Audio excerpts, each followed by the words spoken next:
chapter 40. Did we finish chapter 40? 42, we finished chapter 42. So we are now in chapter 43. Okay?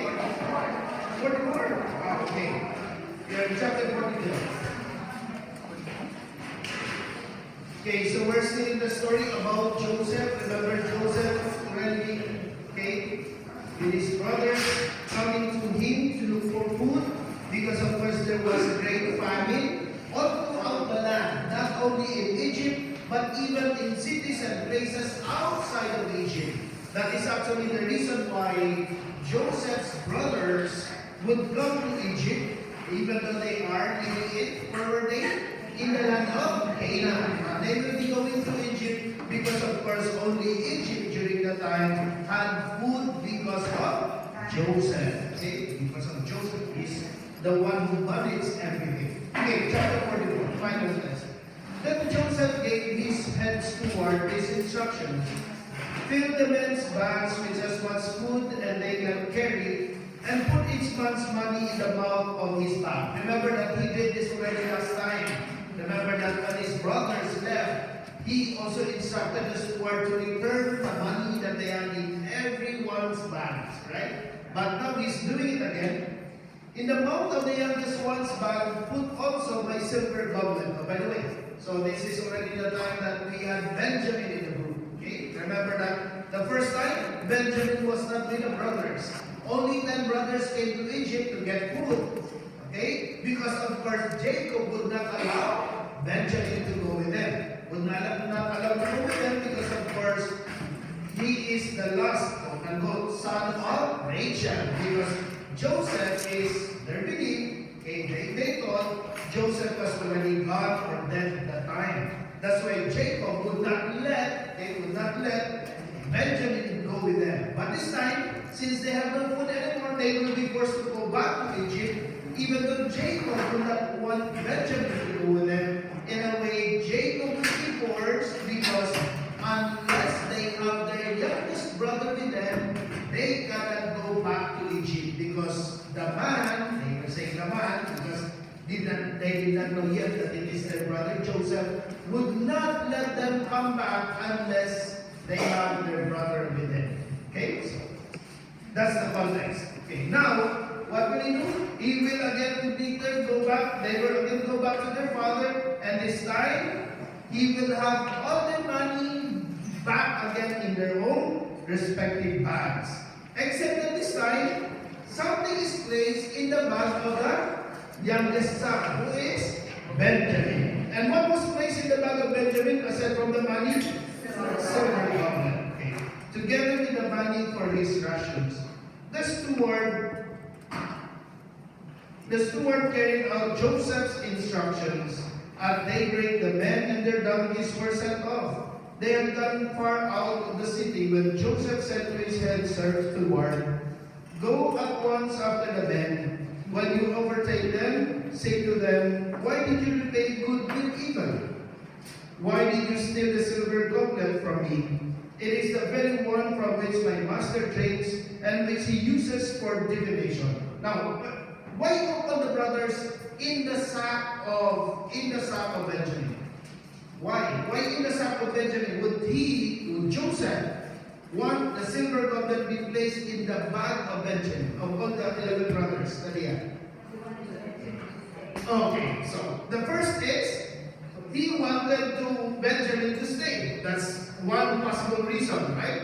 He wanted to keep Benjamin. So he will make a reason for in a way to make Benjamin be at fault of something. So he has a reason to keep Benjamin with him. Why Benjamin with him? Because Benjamin is his blood brother, right? Because they are the only two sons of Rachel. Therefore, it's but natural that of all the 11 brothers, you want to have your full blood brother to be with you. So Joseph is doing that so that he can get actually Benjamin with him. Well, that's the first initial idea that we have. But we know that later on, there is a bigger reason why he's doing it with the bag of Benjamin and not with the other brothers. When the steward overtook When the steward overtook them and repeated these words to them, they demonstrated with him, "How can my Lord say such things? Far be it from your servants to do such a thing. We even brought back to you from the land of Canaan the money that we found in the mouths of our bags." Right? I mean, the first time they came, when they found the money, they were scared. Right? They were scared. Why were they scared? Because of course, what? They are thinking that, oh, we will be in trouble. Because the man might think that we stole our money back. Right? But when they returned, they brought the money again with them, and the father even gave them something as gifts to Joseph. Remember? So just try to remember this story. Okay. We even brought back to you from the land of Canaan the money that we found in the mouths of our bags. Why then would we steal silver or gold from your master's house? It just doesn't make sense. The first time it happened, we even returned, and you're telling us that we will steal? It's just impossible. If any of your servants is found to have a goblet, he shall die, and as the rest of us, we shall become my Lord's slaves. Does that remind you of something that happened the same thing in the past?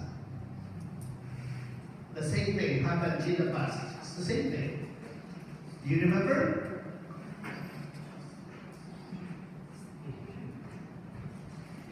Jacob, remember? When Laban was running after Jacob and, the whole family, something was missing. The idols of Laban, remember? And then when they overtook them, remember Jacob said, "To whomever you find him, whoever, let him die." Without knowing that actually, who stole the idols? Rachel. How did she hide it? She sat. So the same thing here.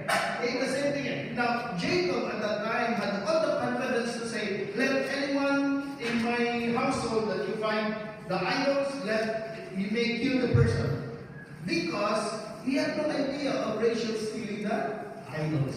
This time again, the brothers had no idea that the goblet is in the bag or in the sack of Benjamin. That's why they can confidently say, "Okay, if any of your servants found of the goblet, he shall die.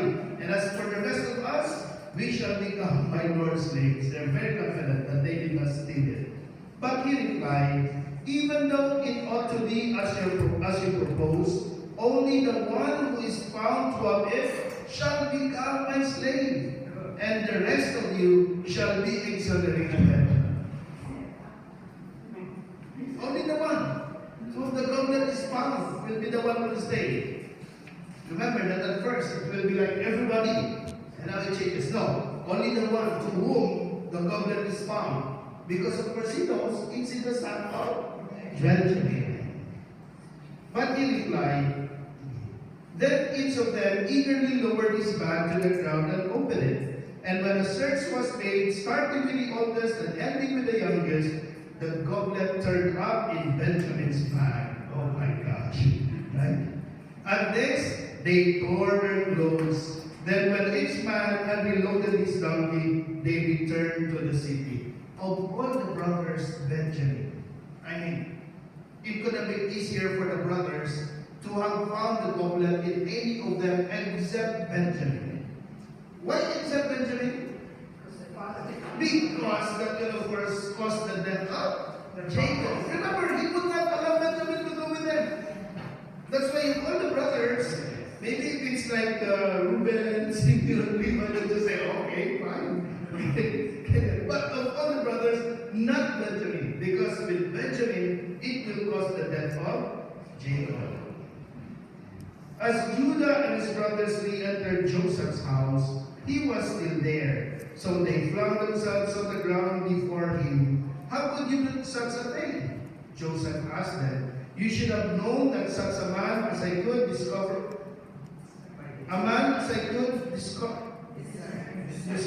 by divination what happened." Judah replied, "What can we say to my Lord? How can we plead or how try to prove our innocence? God has uncovered your servant's guilt." Now, my dear friends, we all know that they are not supposedly guilty.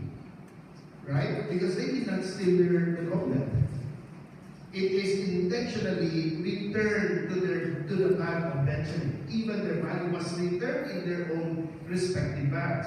But here, notice that they're saying, how can we plead or how try to prove our innocence? God has uncovered your servant's guilt. Remember the first time that they came to get food, and when they went home on the night of the encampment, when they discovered that the money was in their respective bags, what was their reaction? They were scared, right? Why were they scared? Because they're guilty of something. Okay? They're guilty of something. It's like God is punishing us because we did something bad in the past. Right? If, as I was telling you last time, if you have done something really bad, it haunts you. Right? It haunts you. Remember when the money was returned in their bags? We were saying like, how I wish they could look at it as a gift from God. Wow, our money is returned. We have all the grains, and our money are even back. But how did they take it? Instead of being thankful because the money is back, they were even scared. Why? Because they have done something really bad in the past. That's why when they saw the money, they said, oh, God is punishing us for something that we did in the past. Okay? That's why here notice that even though they said, we are innocent, but God has uncovered our guilt. It's like saying, I know we are not guilty in this particular event, in this particular thing, but God must be catching up with us. He will be catching us for another situation.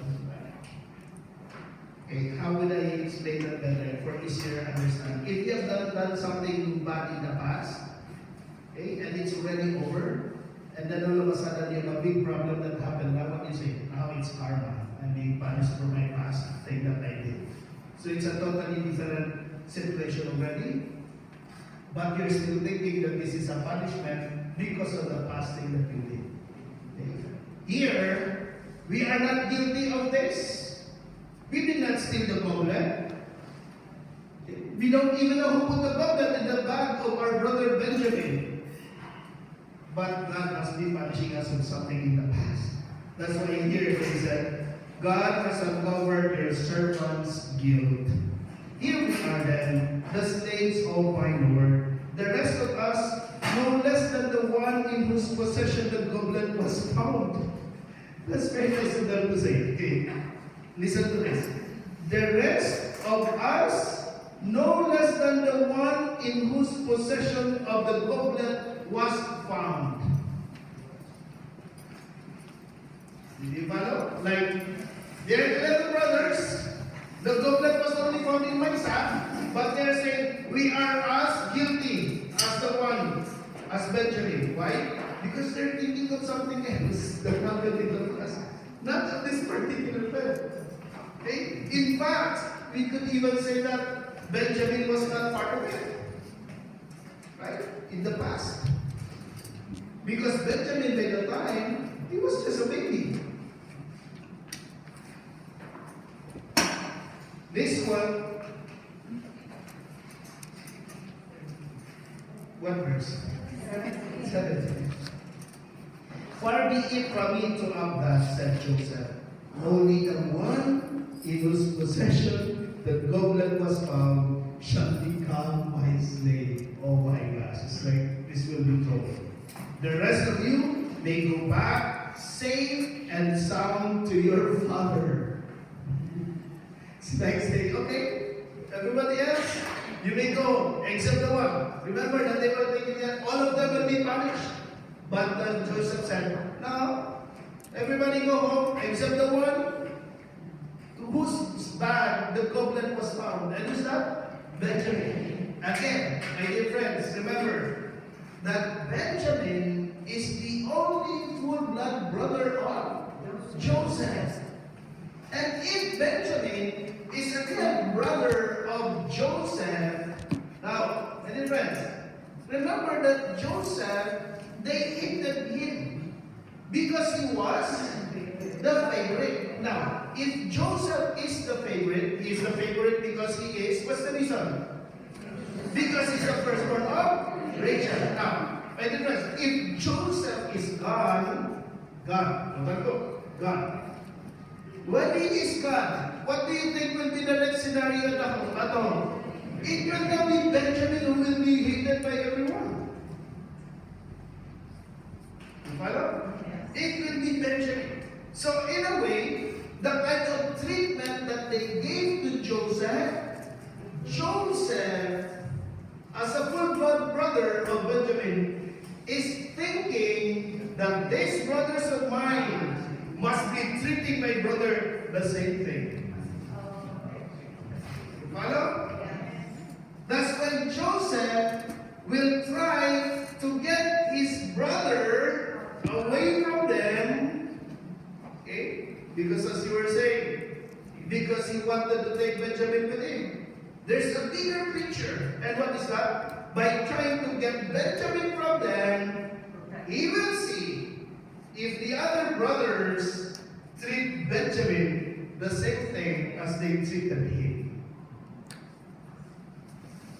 What do I mean by that? Remember Joseph, in the time of Joseph, they were getting rid of Joseph. They sold him. Actually, they wanted to kill him. They wanted to get rid of him. Right? And now with Benjamin, if it is with Benjamin, maybe Joseph was what the expected reaction of Joseph is. I mean, Joseph's expected reaction of his brothers is, they'll say, okay, take him. Good riddance. Okay? Good riddance. He will be able to check if his other brothers, after they sold him, would treat his real brother the same way. You follow? But not this year. It's a totally different story.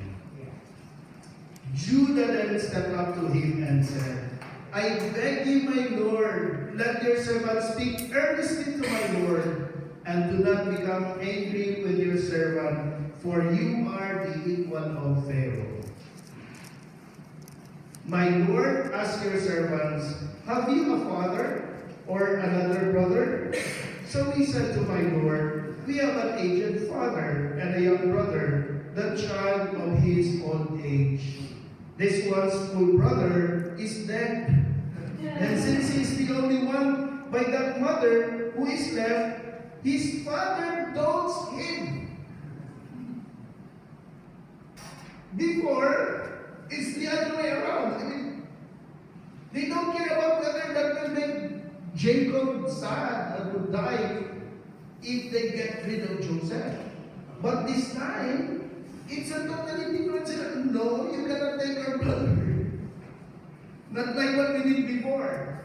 Okay? Oh, my dear friends, notice it's here Judah talking. It's nice to underline that. Because remember, that of all the brothers, who left home? Judah. And what did we say? Why did Judah quit? The Bible doesn't tell us what's the reason. Hey, remember, 11 brothers, Joseph is gone. And remember in the story, that with the 11 brothers, Judah left the family and lived somewhere else. That's why he got married with who?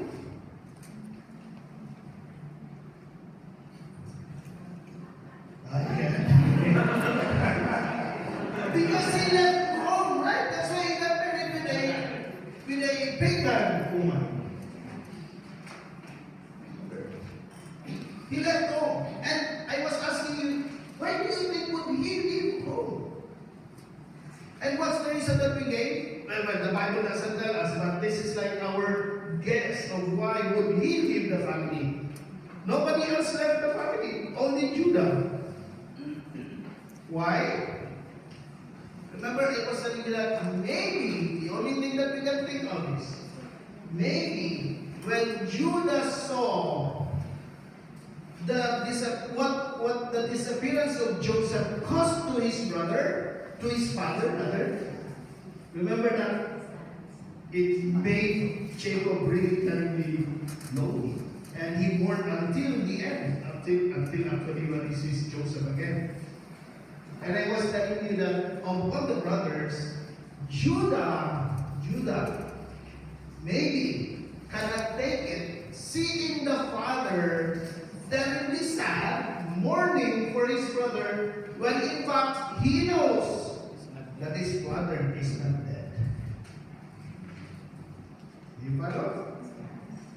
That's the only reason we can think of why Judah left the house, left the family, lived somewhere else. He cannot take it upon himself, seeing his father in that kind of situation, while he knows that actually his brother is not dead. They saw his brother today's marriage. Now, with that feeling, with that experience of Judah, he cannot take the same thing to happen to his father. Again, it's like lesson learned. Like, Judah must have thought, I never thought this is what it will cost my father with us selling my brother. Okay.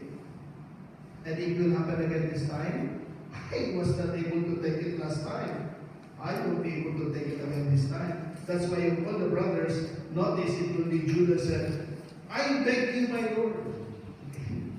He would not let Benjamin in short stay because he cannot let his father again go through the same feeling or go through the same situation, sadness.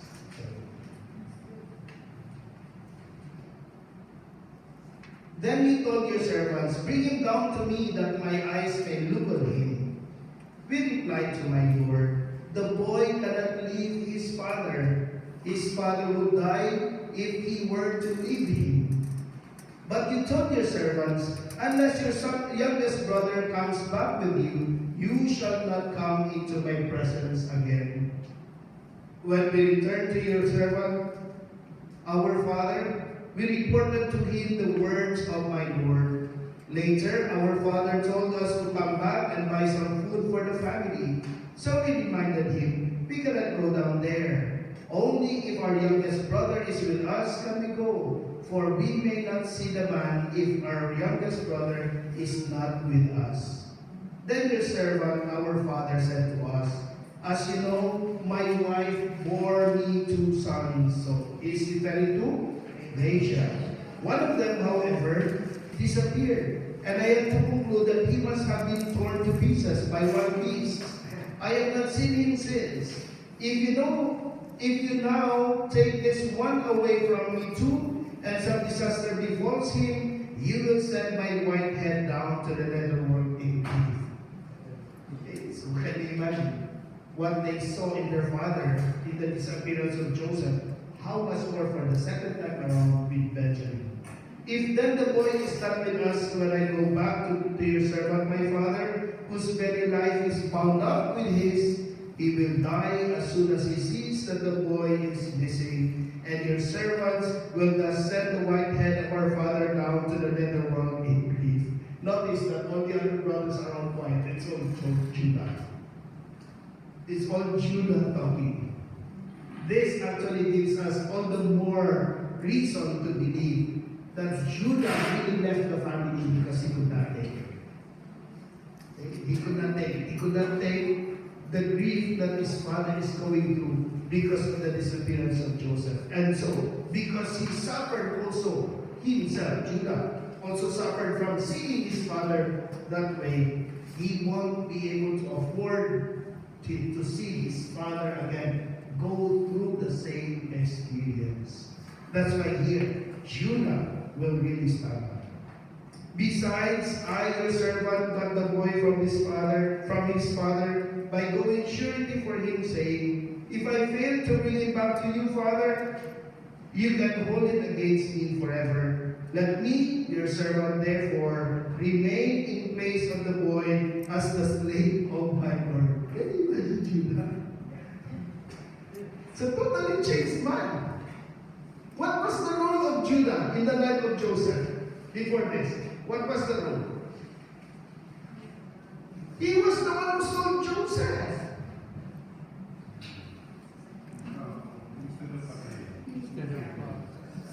The brothers wanted to kill him. And Reuben said, no, let's put him in the cistern. But actually the plan of Reuben is save him later, right? Ishmaelites passed by, Judah said, let's sell him. No wonder, because Judah has a direct role to play in the disappearance of Joseph. No wonder, of all the brothers, he's really bothered so much by what happened to his father. He must be saying like, oh my gosh, my father is suffering like this because I sold my brother. And now, notice, he was the one who actually let go of Joseph, and sold Joseph. Now, notice, he's the one saying in place of him. It's a totally changed man. A totally different Judah we are seeing right now. This is very good for us to know, right? Why very good for us to know? Because Judah is the lion. How can I go back to my father if the boy were not with me? I could not bear to see the anguish that would overcome my father. My goodness, if we put all of those lines of Judah, this is actually the reason why we are saying that the only reason that Judah left the family, he could not take it. And it's very clear here. You can deduce from the lines of Judah. So even though the Bible doesn't tell us explicitly saying that Judah left the family and lived somewhere else, okay, in the place of Hiram the Adullamite, okay, because he could not stand seeing his father in terrible grief because they sold his brother. The Bible doesn't say that. But here you can deduce in the story, he says, I could not bear to see that the anguish that would overcome my father. It's like saying, I have seen that before, but I cannot take it the second time I come. That's why I would not let my brother disappear again. That's why he is even willing in place of his brother. Wow. It's a totally different. Now, my dear friends, we've been talking always of Judah. Can you imagine Joseph? As this thing is unfolding. Remember, he's trying to do this, he's checking whether they will tell Benjamin the same thing. Let me see if they're going to also sell Benjamin, my brother. Because that's what they did to me. And so you can just imagine Joseph, right? He's trying his best to, okay, get Benjamin, let me see how they will react. Maybe Joseph's reaction, Joseph's expectation is like saying, okay, take my brother, take your brother. You can go home anyway, we don't like him because he's the favorite. After the other one's gone, now he's the favorite, take him. That's what maybe Joseph was expecting them to do. But for Joseph to say that, oh wow, are you my brother, Judah? He must say, I can be my brother. You did not behave that way when I was with you. Now you are totally different man. You won't let go of your father. Chapter 45. Joseph could no longer control himself in the presence of all his attendants, so he cried out, have everyone withdraw from me. Okay?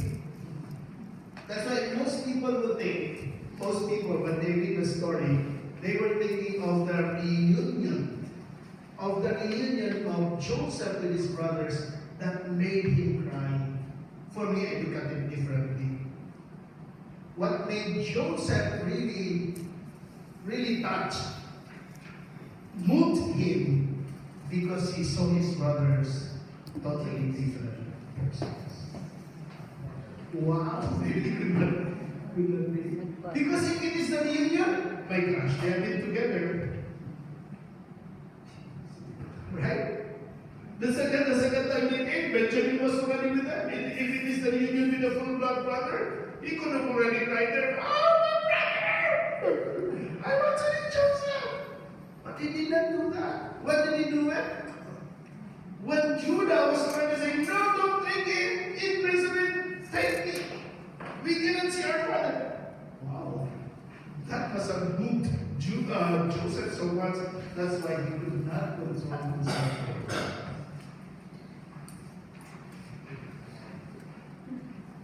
So he cried out, have everyone withdraw from me. Because of course you are like the Pharaoh. And all your attendants are around you and they will see you crying. You hold a certain power and authority.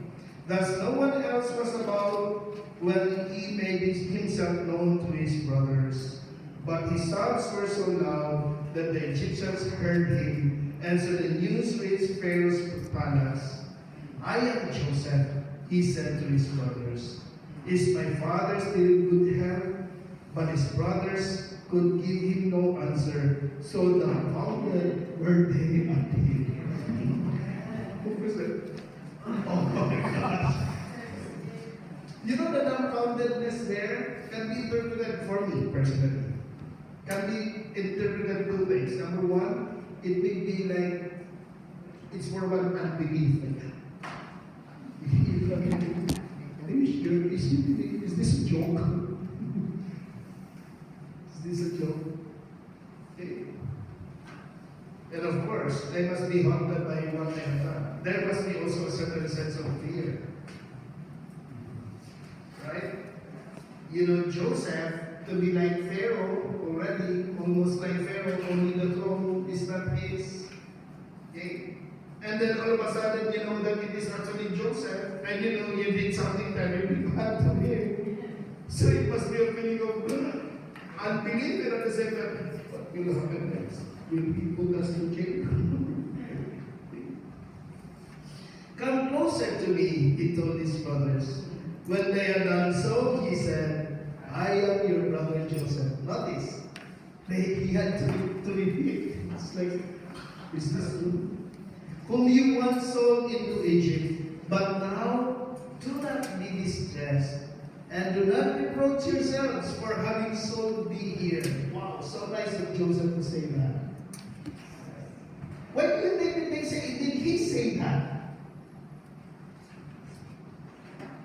Because I'm sure he could see in their faces the fear. So, as I was telling you, like, being dumbfounded can be one, it's an unbelief, and secondly, fear. Because of course, as I said, you did tell me something bad to him, and he's a very powerful man. You're scared that he might punish you. That's why Joseph had to say, don't be scared. Don't be distressed, and do not reproach yourselves for having sold me here. Very beautiful next line. It was really for the sake of saving lives that God sent me here ahead of you. Wow. How I wish, my dear friends, the negative things that we experience in our lives, and after some time, we see the wisdom of God, and we say, after all, it happened in my life because God. Okay. And maybe a personal experience, okay? Human as I am, don't judge me, okay? Judge me.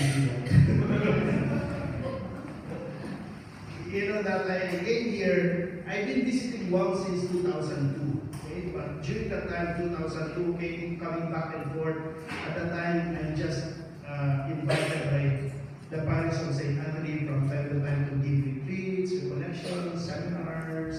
So from time to time, I would come here for a month to give lectures to the parishioners, to the ministries. So I would come back and forth, just visit priests. I finally stayed 2009 to be parochial vicar of St. Anthony, and I stayed for 4 years, and then chaplain of the St. Thomas Catholic High School. So I was at St. Thomas, and at the same time, St. Anthony. Life was good for me as a priest. There are different challenges being a priest here in the Philippines. We don't wash our clothes, we don't iron, we don't clean our everything that we need, somebody does it. But anyway, so my bishop asked me to go home, And at first, I did not want to go for some personal reasons. So I was like, agreeing with my bishop, I still want to go. And then all the more, di man nasaya. So I said, Judge me if you want to. I said, Bishop, if in case I go home, where do you assign me? Oh, we have this particular parish. We really think you could be of help. We are having problems in this parish, blah, blah, blah. People are living in the church. We hope we can really help. And where's that bishop? And when the name of the place was mentioned to me, I came from the province. From that province, I practically know the places. But I've never been to this parish that he mentioned, and I know how far it is. As I have already shared with you, it's like a very remote island, like 5 hours by boat. So, oh my gosh, am I being punished?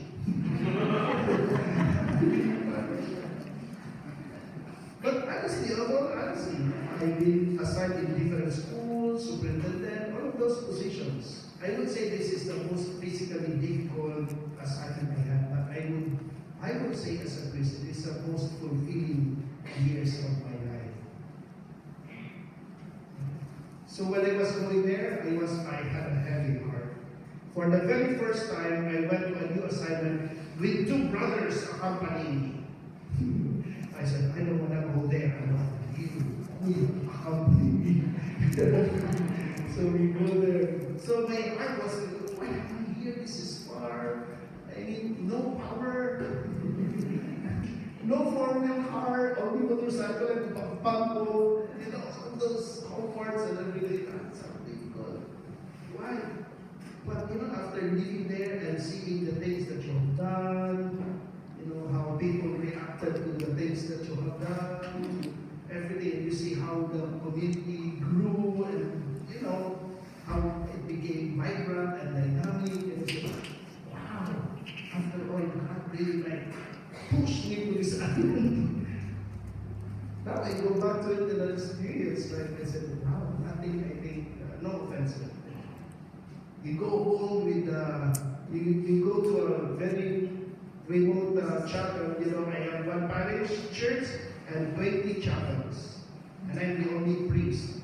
Can you imagine? So on Sundays, I would be saying Mass early in the main church, and then I would ride the motorboat to the chapel, to another chapel, to another chapel.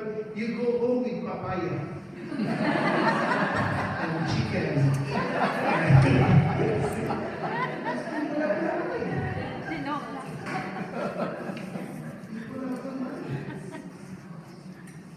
It was really difficult, honestly. But I would tell my brothers when we traveled, I said, those are the only moments of my life as a priest. I go home so tired. I go to bed without aircon, no cushions like you think of. All I have is mattress and everything, no power by 9 o'clock. No, everything is darkness and everything. But those are the only nights that I'm sound asleep. And they told me, why? Not because I'm that tired. Because I know that I have done something good that day. I celebrated Mass with chicken after. I'm sure you know what I mean, right? So sometimes God brings us into. Look at Joseph. That's why it's so nice for him also to name his children, right? What's the name of his children? The first one is Manasseh. This means I have forgiven my brothers. The next one is also good. What's the other name? The name of the other son? Ephraim. That means God has given him everything. God has given him. And so, in everything that Joseph experienced in his life, sold to slavery, became a slave of Potiphar, put to jail, accused unjustly, did not go through due process, all of those experiences. And then now Joseph says, after all, God is one maneuvering everything. What I have right now. See? Look at what he says to his brothers. It was really for the sake of saving lives that God sent me here ahead of you.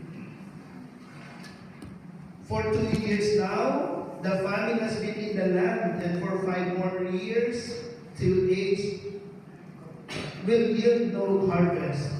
God therefore sent me on ahead of you to ensure for you a remnant on earth and to save your lives in an extraordinary deliverance. Can you imagine if there's no food in Egypt? Remember that the brothers are not from Egypt. They're not living in Egypt. Where were they living? Canaan. So God must have sent Joseph to Egypt ahead, because God knows time will come, his brothers will go hungry. And where will they get food? In Egypt. Now, in Canaan, remember, okay, bear in mind, there's no king in Canaan. Okay, what's the point of famine? Even though Joseph, remember I was telling you last time, Joseph is being trained as a manager in the household of Potiphar, in the jail, so that when he gets already in charge of Egypt, he knows. Actually, in the Bible, if you notice, I was not able to mention it last class, but in the Bible, it's funny because it says, the management, the word management was used. It's like they said, wow, Joseph was given a management course. So that when he gets into, he has the degree already when he gets to Egypt. Because able to manage the household of Potiphar, he prepared a small micro business.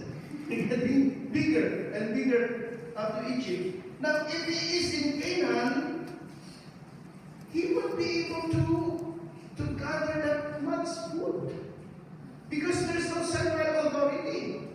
Nobody in Canaan will give him a single thing and say, okay, husband of the food, regiment the land. No, only in Egypt. Pharaoh is very powerful.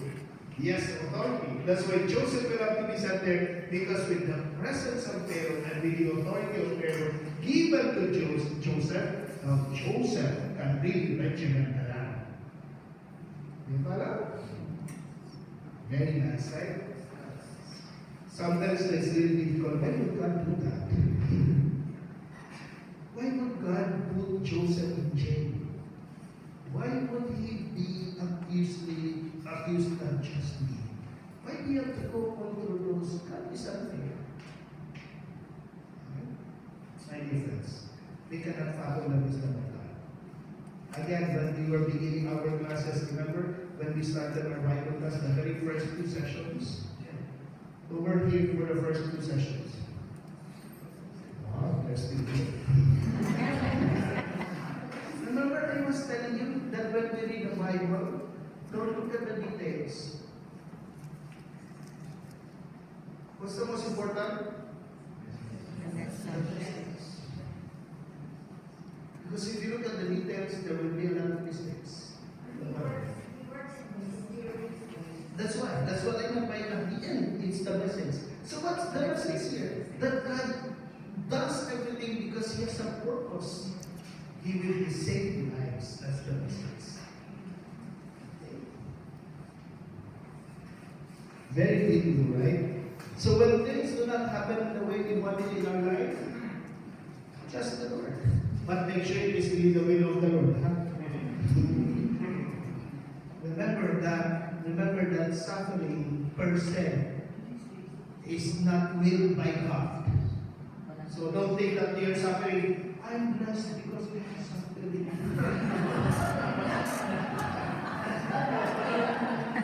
I don't know food.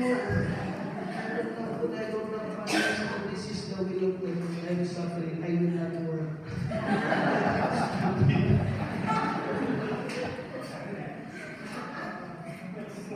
Blessed are you when you are persecuted for the sake of Christ. Don't ever forget that phrase. Okay? When people insult you for, the for is the most important. We always forget that. Blessed are you when you are persecuted. You're already persecuted, you're still blessed. You are persecuted because you're doing something good. Okay, follow? You are doing something good, that's why you are persecuted. persecuted. But if you are just persecuted for no reason at all, don't rejoice with it. Get out of it. Okay? Like for example, we fight for something good, and then people hate us. We're blessed. They hate us because it is for the sake of righteousness. But if people just persecute you for the sake of just persecuting you for no reason at all, and you're not doing anything, and yet you are persecuted for nothing, good luck to you. That's why the suffering of the Lord when He died on the cross. Don't forget that Jesus died on the cross not for the sake of death.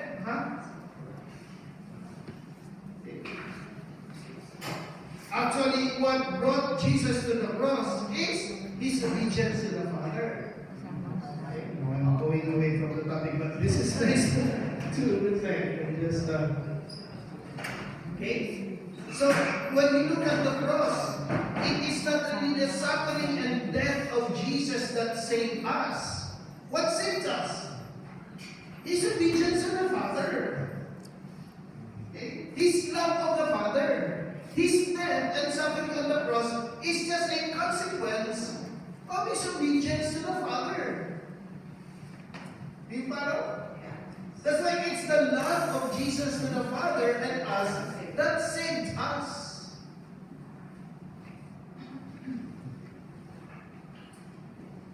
You follow? So when you look at the cross, I think I mentioned that to you already before. Don't be so much. Of course, look at the sufferings of Jesus. I'm not saying that to disregard that, okay? Look at the suffering of Jesus. But it will be a failure if we get nailed with that suffering only and do not go beyond the suffering. We know that because of something else, that's why Jesus died on the cross. And what is that? His great love for the Father and us. Okay? The death is only a consequence. That's why if we only get tied with the suffering of Jesus and death of Jesus at the cross, we miss the better part, which is the great love of Jesus. Okay? He loves us so much that He's willing to stretch His arms to the cross. Let's go back to our real topic. 9. Hurry back then to my father and tell him, thus says your son Joseph, God has made me Lord of all Egypt. Come to me without delay. You will settle in the region of Goshen, where you will be near me, you and your children and grandchildren, your flocks and herds, and everything that you own. Since 5 years of famine still lie ahead, I will provide for you there, so that you and your family and all that are yours may not suffer want. Surely you can see for yourselves, and Benjamin can see for himself, that it is I, Joseph, who am speaking to you. Tell my father all about my high position in Egypt, and what you have seen. But hurry and bring my father down here. Thereupon he flung himself on the neck of his brother Benjamin, and wept, and Benjamin wept in his arms. Joseph then kissed all his brothers, crying over each of them, and only then were his brothers able to talk with him. Why? Because now they are sure they have nothing to worry anymore. Because of course they cannot at first still smile, but they're still scared. What is this? Is he gonna punish us? But with Joseph already kissing them, embracing them, it's already a choice that no, we have nothing to worry. He's not gonna punish us. This is for real, a real brother reunion.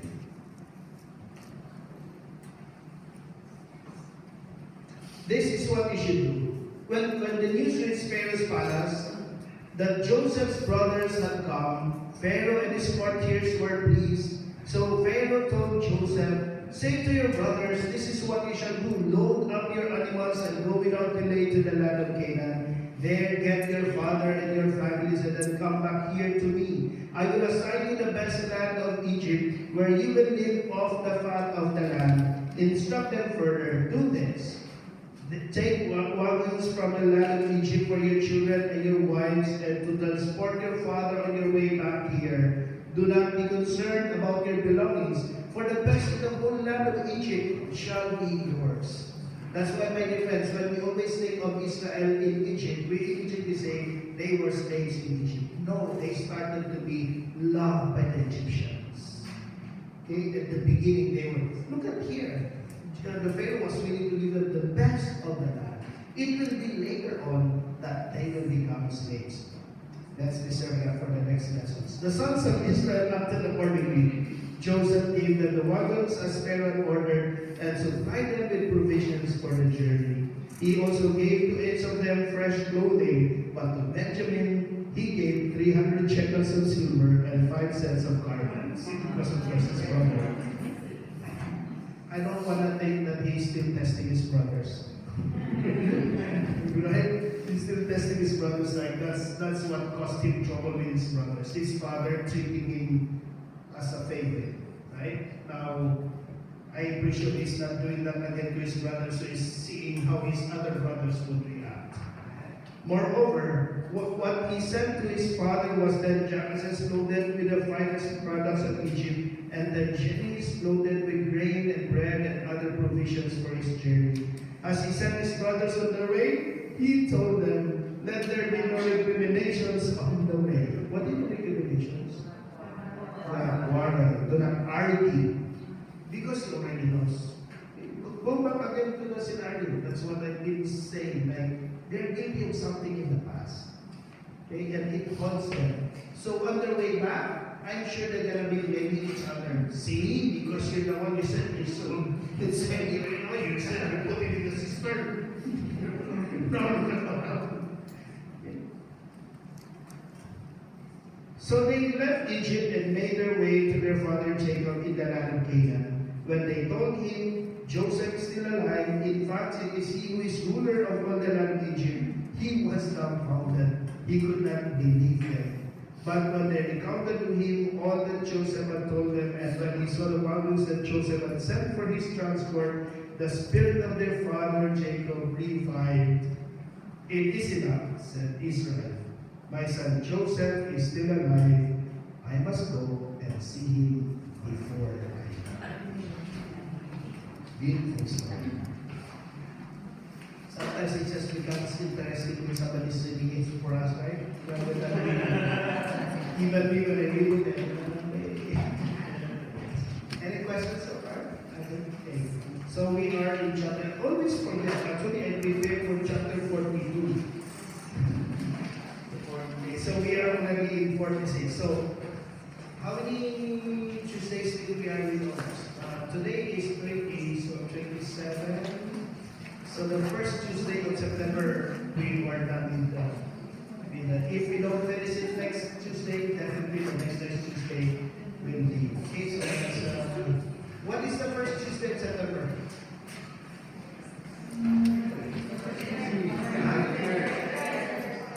Third?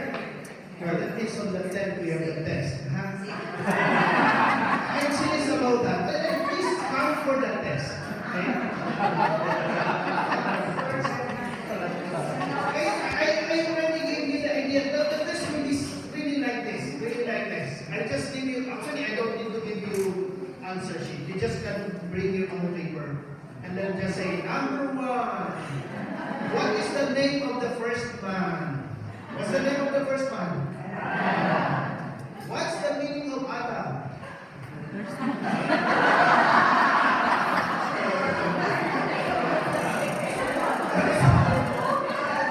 Adama,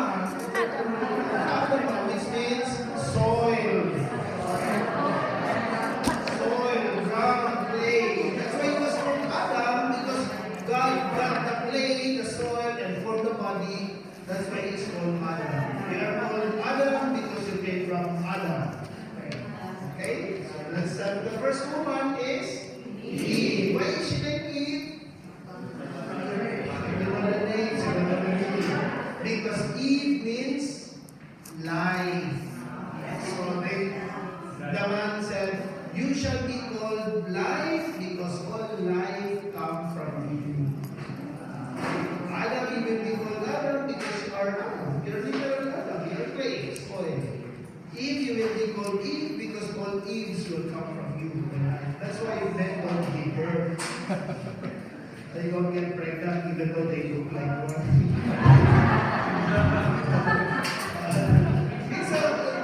And then what you will do is, so you get your own paper, your own pen, and then after that, you will also like, okay, number one, what's the answer? What's the number one? Oh, it's just a grade 1 test and quiz.